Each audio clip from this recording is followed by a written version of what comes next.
ने देखा है। आप बोलेंगे ये बड़े भगवान थे, करके देखा है। ठीक है, ये भगवानों को छोड़ दो। कृष्ण ने देखा है, कितना पापी था। पूतना ने देखी है, रावण ने देखा है। जितने जितने पापी थे उन सबों ने भगवान को देखा है ना। फिर इतने पापी व्यक्ति भी जब भगवान को देख सकते, आप हम नहीं देख सकते? बिल्कुल जाए। और उसको कैसे देखना, यही तो भागवत हमको बताती है। तो हर कोई क्या चाहता है? आप लोग यहाँ काहे के लिए आके बैठे? भागवत सुनने के लिए। भागवत तो पिछली बार आपने सुन लिया। भागवत सुनने के बाद में और जो सुख मिलता है उसको प्राप्त करने के लिए बैठे। हाँ भाई, भागवत जरा रस, भाई यदि आपको पिछली बार भागवत में रस नहीं आता, अभी आप नहीं बुलाते। अभी हम इसके पहले ही 8 दिन पहले भागवत करके आए। अकोला के पास में कांशिवनी नाम का एक गांव है, कांशिवनी। वहां आज भागवत के कितने साल हो गए? 25 साल करके आए हूं। वहां रोपे महोत्सव करके आ रहे 25 साल। एक ही करने वाला सब रुपया पैसा है। वहां के पिंडाल वगैरह जाके देखो, ये भी कम लगेगा आपको इतना। उसमें कारंजे लगा देता है, गर्मी के दिन होते हैं, इसमें कारंजे लगा देता है। एक ही करने वाला, एक ही स्थान और एक ही महाराज। 25 साल हो गया है। क्योंकि और फैक्ट्री चल रही है, वो तो फैक्ट्री जिनिंग प्रेसिंग है। अभी फिर प्रेसिंग का उद्घाटन हमने किया, जिनिंग का भी हमने किया था। और बच्चों में इतना ये हो गया, छोटे छोटे बच्चों को आप जाके पूछ लो। एक बंबई से, अभी की बात है, बंबई से हमारे एक शिष्य आए थे। मालूम था 25 साल से भागवत चल रही, चलो जाएंगे। आए, कुछ बच्चे खेल रहे थे। उनको पूछा, यहाँ भागवत कहाँ चल रही? एक छोटा सा बच्चा, कितने साल का है? 7 साल का, छोटा सा, खाली एक निकर पहनी हुई, खुले बदन। और पूछना, भागवत लादे लादे माले अच्छी भागवत? वो पूछता है अपनी भाषा में, लादे लादे मारे मारे दोस्ता है, मेरे दोस्त है बोलते हैं। मराठी वाला है वो, मैं माझे वहां मराठी में होती वाली। लादे मला माझे दोस्त है, मी तुम्हाला घेऊन दो। खेल रहा था। उन्होंने बोला, तू बता दे, मैं चला जाता हूं। नहीं, माझे दोस्त है, यानी मेरे फ्रेंड है। अच्छा, इतना सा बच्चा बोल, हाथ पकड़ के ले आया। इतनी भीड़ भाड़, वहां व्यासपीठ पर है। किसी ने, ए कुटे चाला, बोलो ना तो दोस्ताला बेताल चाल। मैं महाराज को मिलने जा रहा है ऐसा नहीं बोला उसने, मैं मेरे दोस्त को मिलने को जा रहा हूं। उनको ले आया, चला। बोले भाई पेटी ठेवू नका म्हणे। पेटी वेटी उसके सूट के साथ में आया। मैंने नाला अगोदर सांगा आपली दोस्ती है कि नहीं? मतलब हाथ से उंगली से उंगली लगा, मुंह को उंगली लगा लिया। उसने भी लगा, हमने भी लगा। म्हणे हे तुमच्या हे मुंबईहून आले म्हणे, आपली दोस्ती है ना म्हणे। तो उनको बोला बंबई वाले को कि हे आमचे, तुम्हें आमचे दोस्ती उससे भी कर लिया ऐसा। उसने चला गया। इसको क्या बोलते? इसको बोलते हैं संस्कार। भागवत हमको कैसे संस्कार करना। ये 25 साल हो गए और अगले साल का उन्होंने पूछा भी कि अब हम 26वें साल की राह देखेंगे। तो और भागवत में लिखा है सदा सेव्या श्रीमद् भागवती वार्ता, यानी इसका हमेशा तो ये वेद व्यास जी का अंतिम ग्रंथ है। वेद व्यास जी ने लिखा क्यों, क्या जरूरत थी? देखो, पूरा वेद जो है, वेदों का पृथक्करण व्यास जी ने किया है। वेद पहले एक ही था, वेद भगवान की वाणी, उसमें ऋग्वेद, यजुर्वेद, सामवेद, अथर्ववेद। वेद व्यास जी ने अपने 4 शिष्य जैमिनी, सुमंतु, पैलू और वैशंपायन, इनके द्वारा करा लिया। 18 पुराण लिखे। महाभारत को पंचम वेद बोला गया है। भारत का अर्थ मालूम है आपको क्या है? भा यानी ज्ञान, रत यानी रमना। ज्ञान और भक्ति में रमने की कला जिसमें बताई है वो है महाभारत, उसको पंचम वेद बोला है। और अंतिम ग्रंथ है उनका भागवत। बस ये लिखने के बाद में उन्होंने कलम नीचे रख दी। क्यों कलम नीचे रखी? अब आपको ये तो संध्या के प्रसंग में आएगा, अभी अपने को अभी देर भी हो गई। वैसे देखो तो कानूनन आपने हमको कितना समय दिया है? 9 बजे से 12 बजे तक 3 घंटे दिए, तो कानूनन हम 3 घंटे ले सकते हैं। आप हम पर कोई नोटिस वोटिस भेज नहीं सकते। एक नहीं 10 भी वकील लाए तो हम स्वयं और आर्ग्यूमेंट करने के लिए खड़े रहते। जज साहब को पूछेंगे इन्होंने समय कितना दिया? 3 घंटे। हमने 3 घंटे लेना है नहीं, जब बोलेगा तुम जीत गए। अब आप घबरा गए होगे कि 11 बजे बाबा जी ने शुरू कर दिया, 12-1 बजे तक खींचेगा क्या? नहीं खींचेंगे, उतना नहीं खींचेंगे। लेकिन आप यदि हमने खींचा भी तो कानूनन कुछ नहीं कर सकते। ध्यान में रखना, कानून से भागवत करते हैं, शास्त्र के विरुद्ध हम इतनी भी भागवत नहीं करते। हमारे साथ जो ये पढ़ने वाला है ना, बड़ा शास्त्रोक्त है, बहुत बड़ा ज्ञानी है वो, बहुत सभी वेदों को जानने वाला है तो हमारा शिष्य ही है, जानने वाला है, बड़ा विद्वान आदमी पाठ। और हमारा जो भी आते पाठ करने को, हमारा नियम है कि पाठ इसमें सही करना चाहिए और बिल्कुल सही करते हैं। तो कहने का मतलब ऐसा है, व्यास जी ने, फिर व्यास जी ने क्यों लिखा? ये तो संध्या के प्रसंग में देखेंगे। हर कोई सुख चाहता है, संसार में सुख है नहीं है। रामदास स्वामी ने दालदोत नाम का ग्रंथ लिखा है, मराठी भी कोटेशन हम देंगे, लेकिन अर्थ आपको बता दें। बहुत से महाराष्ट्रियन लोग भी है यहाँ पर, तो हम भी स्वयं प्रथम वेदी ऋग्वेदी ब्राह्मण है महाराष्ट्र में। और एक बात बता दूं, थोड़ी सी कॉलर ऊपर करके बताओ क्या, हम दोनों तरफ से संतों के द्वैते भी है और पोते भी है। इधर से पिताजी के तरफ से भी बुढ़ा संत था दादाजी, इधर से नाराजी भी संत था।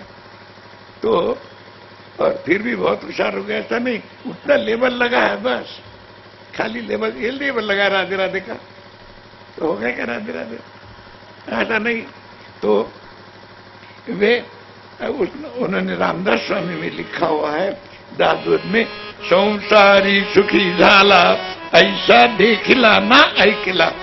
संसार में सुख हुआ ऐसा देखा भी नहीं और सुना भी नहीं। यदि संसार में आप सुखी हो जाते, यहाँ इतनी संख्या में नहीं आते थे, आते ही नहीं थे। अभी आप इतने क्यों आए? इतने क्यों नहीं? आप देखो भर जाएगा, ये भर जाएगा। और क्या है, जब तक मालूम नहीं वहां सुख मिलता है फिर यहाँ कहा जाएगा नहीं, सुख नहीं मिलता। संसार में जो सुख है वो क्षणिक सुख है। संसार में सुख का लवलेश भी नहीं है। लवलेश किसको बोलते हैं आपको बता दूं। आप एक सुई लीजिए और समुद्र के किनारे पर जाइए, जिस तरफ से आप उस सुई में धागा पोते हो उसको वो सुई की नाक बोलते हैं ना। और उधर से वो सुई वो रेत में गाड़ दीजिए और समुद्र का सारा जल निकाल के उस सुई पर डाल दीजिए। पूरा जल समाप्त होने के बाद में वहां और कितना पानी मिलेगा आपको? एक कटोरी भर मिलेगा? नहीं मिलेगा।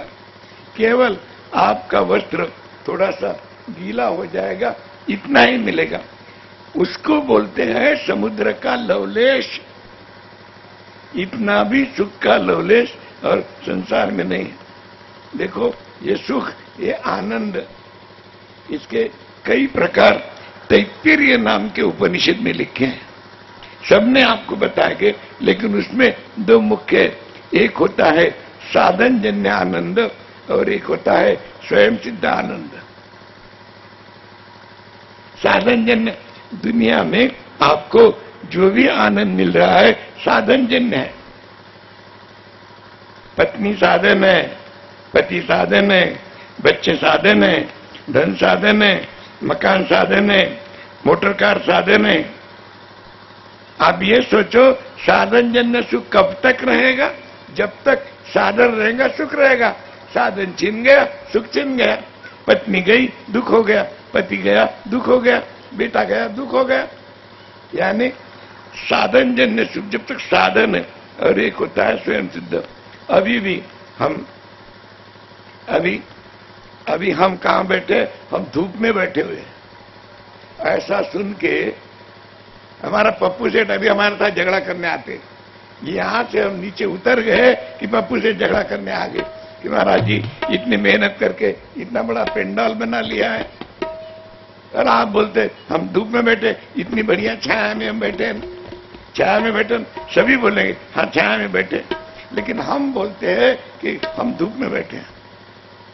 पप्पू सेठ नहीं, जो काम करने सब आएंगे कि महाराज जी क्या बकते हो व्यासपीठ पर बैठ के, आप धूप में बैठे। छाया का तो अनुभव कर रहे, छाया का अनुभव कैसा कर रहे, इसके माध्यम से कर रहे। यानी ये क्या है, ये साधन है, ये साधन को निकाल दो, हम धूप में है या नहीं। यानी जो सुख हम अभी भी प्राप्त कर रहे हैं वो साधन जन्य सुख है। संसार का हर सुख साधन जन्य सुख है। तो साधन जन्य सुख जब तक साधन रहेगा तब तक रहेगा। और स्वयं सिद्ध सुख में अपने आप, ये सुख दुख के लिए आपको कहीं नहीं जाना पड़ता। दुख बाहर नहीं है, सुख बाहर नहीं है, अंदर ही है। अपने अंदर दुख है, अपने अंदर डर है, डर बाहर नहीं, डर अंदर ही। खीसे में और 1,00,000 रुपए ले जाओ, डर कहाँ है, खीसे में है, बाहर डर नहीं है। कोई आया क्या, किसी ने आवाज दिया कि क्या है, बाहर डर है नहीं, डर तो अंदर है। ये डर यदि निकल जाएगा तो हम डरेंगे नहीं। तो डर, सुख बाहर नहीं है, सुख अंदर ही सुख है। प्राप्त स्थिति में भगवान की कृपा की अनुभूति करो और आप फिर चमत्कार देखो। चाहे जो स्थिति हो हमारी, चाहे हम गरीब हो चाहे अमीर हो, ऐसा मत समझे कि भगवान को प्रसन्न करने के लिए यही देना पड़ता है, यही भोग लगाना पड़ता है, यही करना, कुछ नहीं है। देखिए वल्लभाचार्य जी ने सुबोधिनी नाम के अपने ग्रंथ में लिखा है, नहीं साधन संपत्तियां हरि तुष्यति कष्टचित। यानी साधन से भगवान खुश नहीं होते। साधन तो उनके पास बहुत है। हम यदि हमको 10 लाख रुपए मिलने रहे तो 11 रुपए के पेड़े चढ़ा देते उसको। यानी हम कितनी गद्दारी करते हैं कि वो सोचेगा कि 10 लाख रुपए तुझे दूं, तू 11 रुपए देगा, उससे 10 के 10 लाख रुपए मैं क्यों नहीं ले लूं। बात तो उसकी बराबर है।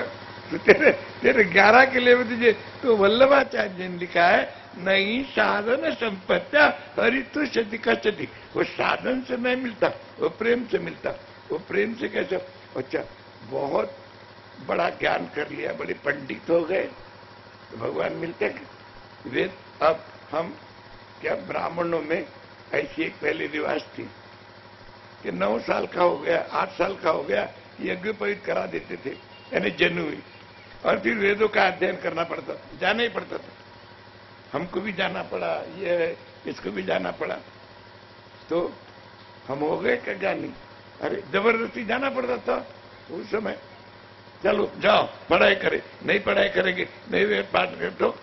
इसलिए भगवान ने गीता में बोल दिया है, ना हम वेदैर न तपसा न ज्ञाने न त्यज्या।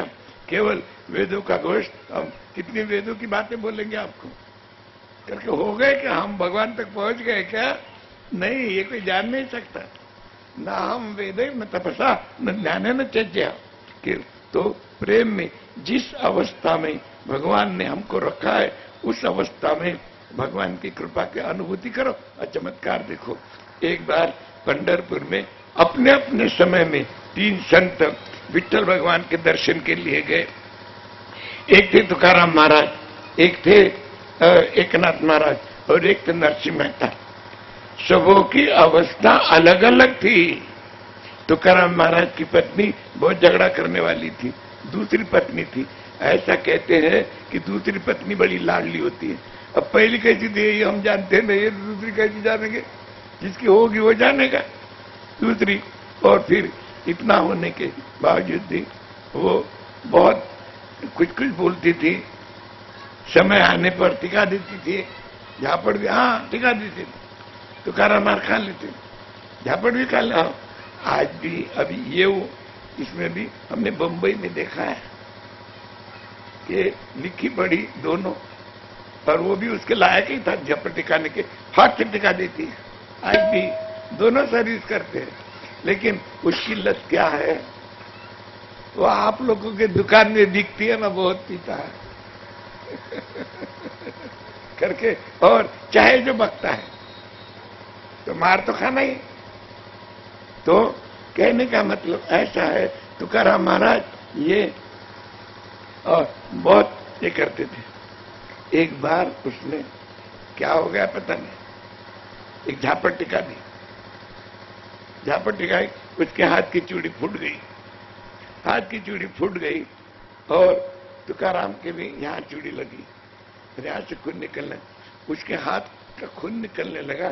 तुकाराम महाराज तुरंत गए, कहे अरे रे मारना चाहिए, लेकिन ये चूड़िया है ना पूरी ऐसे पीछे ले लेना फिर मारना, झापड़ जी अच्छे लगते और चूड़ी भी फूटती नहीं। और अपने धोए हुए वस्त्रों से उसका हाथ पोंछ दिया। इसको बोलते अनुल्लेख से मारना। उसने देखी, फिर उसने देखी कि यहां से भी खून निकल रहा उनके, उन्होंने और अपनी साड़ी लेके वो दी। तो ऐसी होने के बाद में भी जब तुकाराम महाराज विट्ठल भगवान के पास में गए तो क्या बोलते हैं, तूने मुझे झगड़ा करने वाली पत्नी दी, तेरी बड़ी कृपा है। आज का फिर बोलेंगे ऐसा नहीं बोला, ये मरने दे दूसरी दे दे, नहीं, बड़ी कृपा है। क्यों कि वो तो बोलती रहती और मैं कुछ लेता नहीं, किसी ने कुछ दिया न अपने नहीं लिया तो सब उसका उसके पास चले जाता है। तो वे और मैं आपका भजन करते रहता हूँ, यदि अच्छी होती तो और आपके भजन में बात आती थी, सब उसके साथ में चिपड़ चिपड़ बातें करते बैठता था। अरे जिसकी झगड़ा करने वाली है वो बोलता तेरी बड़ी कृपा है। आइए दूसरी की अवस्था क्या, एकनाथ महाराज की पत्नी गिरजाबाई बड़ी सात्विक पतिव्रता, वे वो भगवान के पास में गए और उन्होंने कहा कि तूने मुझे इतनी अच्छी पत्नी दी, बहुत झगड़ा करने वाली होती तो दिन भर झगड़ा होता रहता था, तेरा वजन नहीं होता था। जिसकी झगड़ा करने वाली है वो भी कहता है तेरी कृपा है, नहीं वो भी। आइए तीसरे की अवस्था, नरसिंह मेहता, उनकी पत्नी शांत हो गई थी यानी मर गई थी, तो उन्होंने ऐसा नहीं बोला और दूसरी दे दे। वो क्या कहते, गुजरात के रहने वाले, बलियू थयू भांगी जंजाल सुखे वस्तु सिर गोपाल, तेरी कृपा से सब जंजाल छूट गया, अच्छा हो गया। अब और ये लाओ वो लाओ ये झंझट नहीं रही, तुझे जब भूख लगेगी तब 2 टिक्कड़ बनाऊंगा, एक तुझे खिलाऊंगा एक मैं खा लूंगा। यानी प्राप्त स्थिति में भगवान की कृपा की अनुभूति करो और फिर आप चमत्कार देखो। एकादश स्कंद में एक प्रसंग आएगा कि जब भगवान श्री कृष्ण परम धाम को जाते हैं, तब द्वारिका से जाते हैं। भगवान श्री कृष्ण गोकुल वृंदावन की लीला उनकी 11 साल की है, मथुरा की लीला उनकी 14 साल की है और द्वारिका की लीला उनकी 100 साल की है। यानी 100 साल 25 दिन 25 घंटे और 25 मिनट भगवान रहे इस दुनिया में। कैसे आपको आगे बता दें। तो और फिर तो जब द्वारिका से अपने धाम में जाने लगेंगे तब किसी को भगवान बोलते नहीं है कि मैं जा रहा हूं, तब पार्टियां शुरू कर दो, बोला मुझे कुछ भेंट दे दो। किसी को अरे रुक्मिणी को बोला नहीं, वसुदेव देवकी को बोला नहीं, भगवान चुपचाप चले गए। उद्धव जी उनके सखा थे, उद्धव जी का उनका रिश्ता भी था, सगे चचेरे भाई थे। कैसा उनका रिश्ता था आपको आगे बता देंगे। सगे चचेरे भाई थे उद्धव जी और श्री कृष्ण दिखने को एक तरीके थे, सगे चचे भाई थे, लेकिन उद्धव उनको भाई नहीं कहते थे, सखा कहते, भगवान उनको सखा कहते थे। तो उद्धव जी ने जब देख लिया ये चले गए तो उद्धव जी गए प्रभात क्षेत्र में एक अश्वत्थ, अश्वत्थ यानी पीपल, पीपल के पेड़ के नीचे बैठ गए। उद्धव जी गए, गिड़गिड़ाते गए, रोते गए, भगवान को प्रणाम किया, पांव पकड़ लिए। भगवान ने कहा, उद्धव क्यों रोते हो? कि आप अपने धाम में जा रहे हो, कि आप मुझे भी अपने साथ ले चलिए। भगवान ने क्या कहा? ले आ अपनी सूटकेस और डाल, चल मेरे साथ। भगवान ने क्या कहा? कितनी भागवत की शुरुआत है तो भगवान ऐसे कहते, आखिरी में क्या कहते वो भी देखेंगे। तो भगवान ने क्या कहा? उद्धव आते समय तुम मेरे साथ आए हो कि नहीं? फिर जाते समय मेरे साथ जाने का क्या अधिकार है? उद्धव, इस दुनिया में कोई किसी के साथ आता नहीं है और कोई किसी के साथ जाता नहीं है। हर कोई अकेला आता है और अकेला ही चला जाता है, और जो आया है उस हर को जाना पड़ता है। रुकने के लिए यहां कोई नहीं आया। हमारे और कबीरदास जी ने कह दिया है, आया है तो जाएगा राजा रंक फकीर। आया है सो जाएगा राजा रंक फकीर। कोई सिंहासन चढ़ चले, कोई बंदे जंजीर श्री राधे, कोई बंदे जंजीर।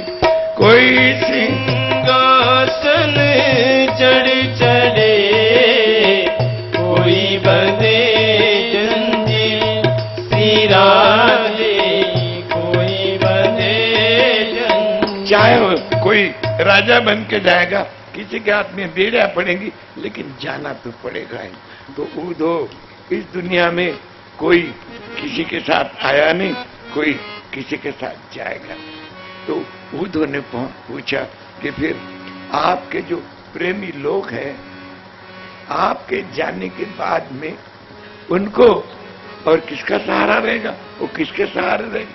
तो कहे, उद्धव तू घबरा मत, अभी धूप का समय हो गया है, तो तू शांति रख, कुछ ठंडा पी ले, कुछ गर्म पी ले और कुछ विश्राम कर ले। शाम को 6 बजे से मैं तुझे बता दूंगा कि वो क्या करेगा। जब भगवान ने उद्धव जी को रोक लिया, तो फिर आप और मैं बैठ के क्या करेंगे? आप और हम भी और 6 बजे बराबर और अपना अपने भगवान का नाम लेते घर जाएंगे, नाम लेते आएंगे। और भगवान ने जब 6 बजे का टाइम दिया है, तो हम लोग भी 6 बजे आएंगे। और भगवान उद्धव की क्या क्या बात होती है, ये भगवान के कहने के मुझे और 6 बजे आप सुनेंगे। बोलिए वृंदावन बिहारी लाल की जय। श्री कृष्ण गोविंद हरे मुरारे, श्री कृष्ण गोविंद हरे मुरारी। हे नाथ नारायण वासुदेव, हे नाथ नारायण वासुदेव, हे नाथि नारायण वासुदेव, हे नाथ नारायण वासुदेव, हे नाथ नारायण वासुदेव, हे नाथ नारायण वासुदेव। श्री कृष्ण गोविंद हरे मुरारे, श्री कृष्ण गोविंद हरे मुरारी। हे नाथ नारायण वासुदेव, हे नाथ नारायण वासुदेव। बोले वृंदावन बिहारी लाल की जय। लखन सिया रामचंद्र जी की जय। पवन सुत हनुमान जी की जय। श्रीमद् भागवत महापुराण की जय। बोलो रे भाई सब संतन की जय। जय जय श्री राधे, जय जय श्री राधे, जय जय श्री राधे। बोलिए सद्गुरुदेव परम पूज्य संत श्री राधे राधे महाराज की जय।